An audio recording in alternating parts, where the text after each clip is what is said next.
Woi, main mapping. Sudah tidak terasa saja sudah menghadapi UTS, ya kan? Diberi tugas berjudul Mind Mapping, mata kuliah dasar ilmu komunikasi. Dosen pengampu Bu Ajeng F. Sumarna. Oke, langsung saja ke perkenalan. Tanpa basa-basi, kenalin, nama AY Dimas Gilang Maulana. NIM dan kelas udah tertera di video ya, gak usah banyak nanya. Lanjut ke materi selanjutnya, yaitu sejarah perkembangan komunikasi. Di sini saya mengambil periode teknologi saja. Periode-periode yang lain saya skip karena tidak cukup di video kali ini. Periode teknologi komunikasi tahun 1960-an sampai zaman sekarang. Sejak tahun 1060-an, perkembangan ilmu komunikasi semakin kompleks dan mengarah pada spesialisasi. Secara institusional, pesatnya perkembangan ilmu komunikasi tercermin dalam beberapa indikator, antara lain semakin banyaknya jumlah universitas yang menyelenggarakan program studi ilmu komunikasi, semakin banyak asosiasi-asosiasi profesional di bidang komunikasi, semakin banyak pusat-pusat penelitian dan pengembangan komunikasi. Oke, lanjut ke unsur-unsur komunikasi. Unsur-unsur komunikasi di sini ada 5 elemen sesuai di gambar saya, yaitu pertama ada sumber, yang kedua ada pesan atau seorang komunikator. Oke. Yang ketiga ada saluran atau channel. Yang keempat ada audiens atau receiver. Bahasa keilmuannya yaitu komunikan. Yang terakhir adalah efek atau efek. Kalau di ininya feedback, di bahasa komunikasinya. Gitu aja sih. Lanjut ke fungsi komunikasi. Fungsi komunikasi di sini ada 4 elemen juga, yaitu komunikasi sosial. Komunikasi sosial, komunikasi penting, yang penting dalam membangun konsep diri, aktualisasi diri, kelangsungan hidup, memperoleh kebahagiaan, menghindari tekanan dan ketegangan, serta memupuk hubungan dengan orang lain. Fungsi kedua, komunikasi ekspresif.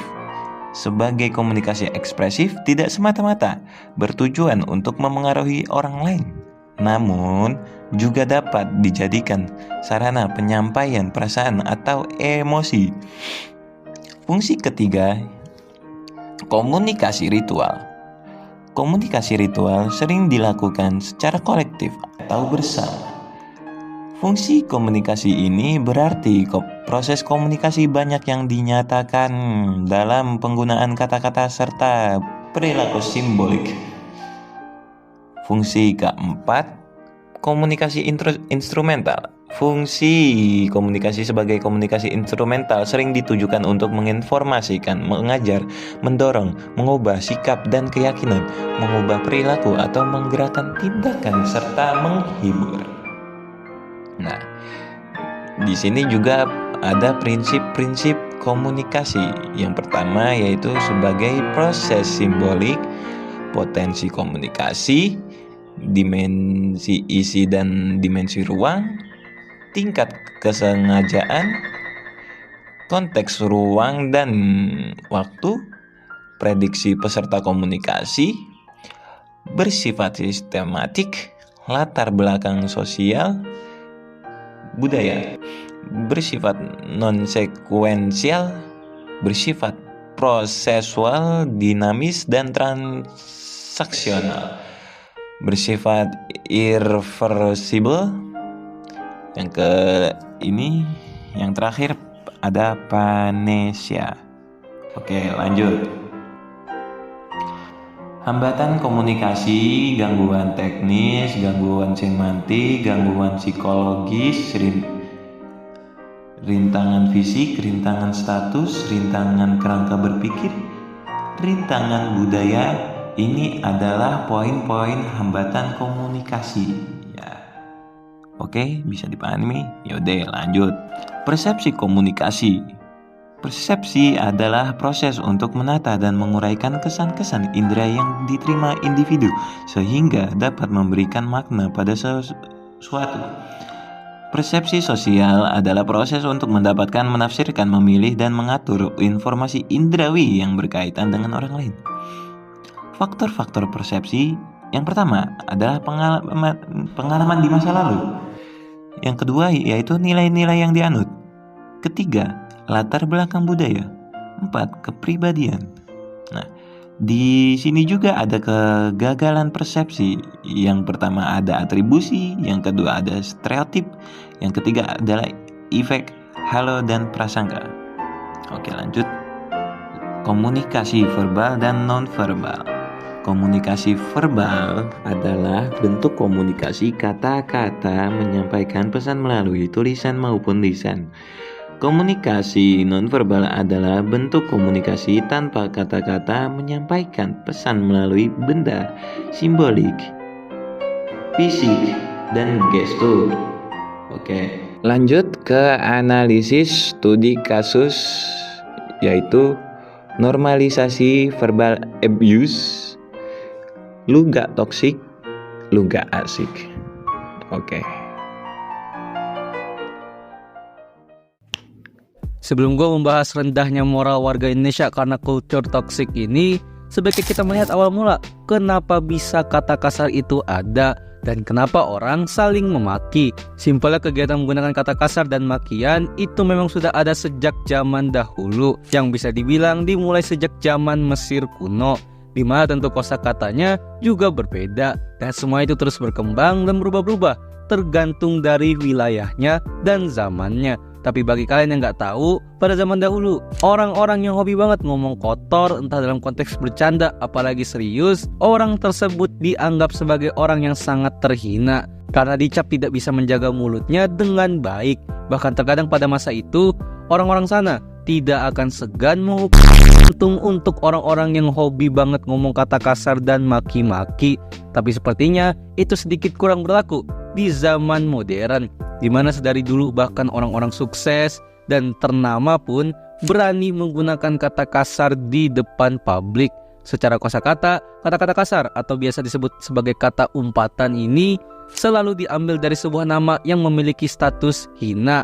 Dan menurut seorang sastrawan, Ajib Rosidi, kata-kata hina ini diambil dari salah satu dari 4 kategori, yaitu kata-kata hina yang berhubungan dengan kepercayaan seperti set, kata yang bersinonim dengan kata bodoh seperti top dan go, alat kelamin yang contohnya udah malas gue sebutin, dan terakhir adalah binatang seperti dan tadi.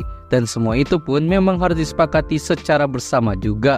Dan dari kesepakatan inilah yang membuat kata-kata kasar di luar negeri itu berbeda. Secara contoh, di luar negeri mengejek seseorang dengan kata ayam atau chicken itu merupakan sebuah makian karena mereka mengartikan chicken sebagai kata pecundang. Sedangkan di Indonesia, gua rasa enggak. Kata-kata kasar juga sebenarnya dari awal adalah sebuah kata-kata opsional dalam kehidupan seseorang karena memang sedikit berguna ketika sedang berada di kondisi tertentu. Yakni pertama, ketika kondisi sedang banyak beban pikiran, dan ngomong kasar untuk diri sendiri terkadang membuat perasaannya menjadi jauh lebih baik. Atau ketika mengalami rasa sakit secara fisik, di mana menurut penelitian dari Richard Stephens, orang yang menahan rasa sakit sambil diam atau menggunakan kata netral atau tak bermakna jika dibandingkan dengan orang yang menahan rasa sakit sambil menggunakan kata kasar, entah kenapa daya tahan si toksik ini lebih kuat. Atau yang terakhir, ketika sudah dekat dengan teman, yakni menggunakan kata kasar terhadap teman dekat itu, mendadakan seolah kita bilang, lu itu teman dekat gua ngomong kasar ya ke lu doang, kalau ke orang lain ya nggak mungkin, orang dekat aja juga enggak. Yang sedari sini, kata-kata kasar mungkin terkesan bisa kita maklumi, tapi yang seperti gue bilang, kata-kata kasar ini adalah kata-kata opsional di kondisi tertentu aja. Dan gua garis bawahi lagi, bukan menjadi bahasa keseharian hidup. Yang coba kita buka mata dan melihat realita di Indonesia sekarang, bahkan di Indonesia yang mulai menormalisasi kata-kata kasar ke semua hal, bahkan semua orang.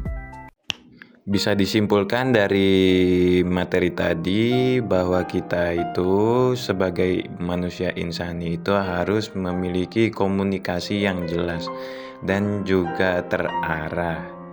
Dan jangan lupa, jangan toksik. Dah. Itu.